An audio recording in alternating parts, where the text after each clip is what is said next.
Thank you. Hello everybody, my name is Craig Bennett and I'm the founder and owner of TechViewSnip, and today we are going to do another Python tutorial. In this one we're going to get into variables. What is a variable? Now if you don't know how to set up your Python experience to be caught up where we're at, then feel free to click the card above somewhere and that will take you a video back. And if you want to skip ahead, then feel free to click the card above wherever it is and that will take you a video forward. Now with this, if the card doesn't come out, that means the video is not out yet. Keep in mind these videos come out once or twice a week depending on my schedule. So as far as that goes, we're going to get into variables. You're going to hear about this in many other languages. I'm pretty sure there's a few languages that may not have them, but for the most part, all modern day languages, you're going to be dealing with these variables, strings, containers, things of this nature. With Python, you don't really deal with containers because it's not as restrictive. On other languages, it can be very restrictive.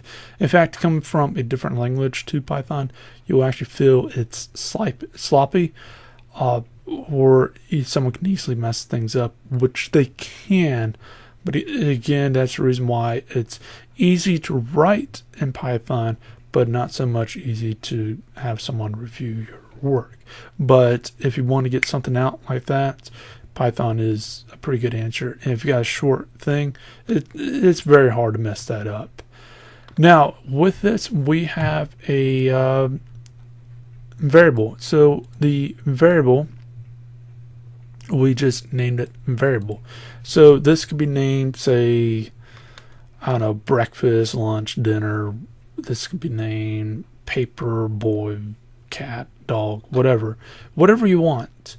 And what the variable contains depends on other languages. We will have to define this. So many other languages, you have to define the actual thing. So for many languages, you have to put, for the integer, int in front, and then the variable name, and then the integer for the last.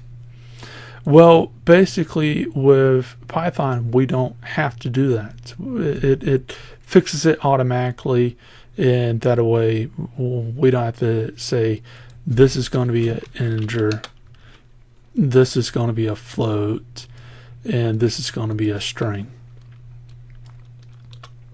So what's the difference between these three?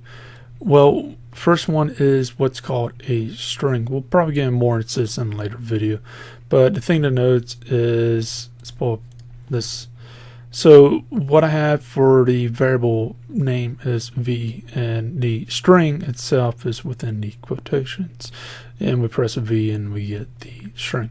Same thing down here is we change that automatically, and we say was your name, which is the string, and then it goes down here.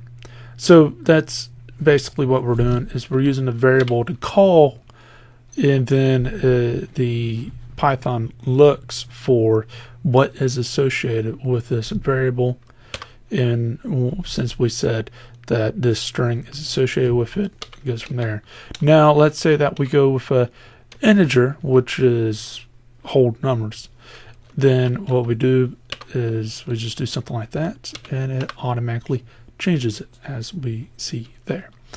Now the last one is a float. So this is basically, if it has a decimal place, then it's just called a float.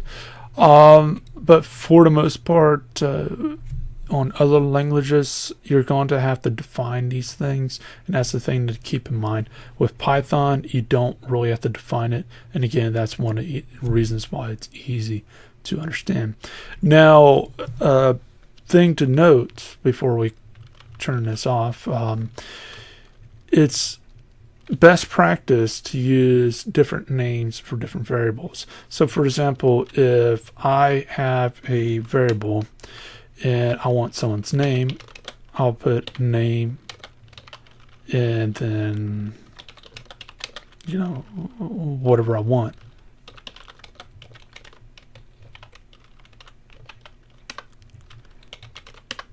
And that way I know what that variable is supposed to be related to. And instead of writing over the same variable, I can say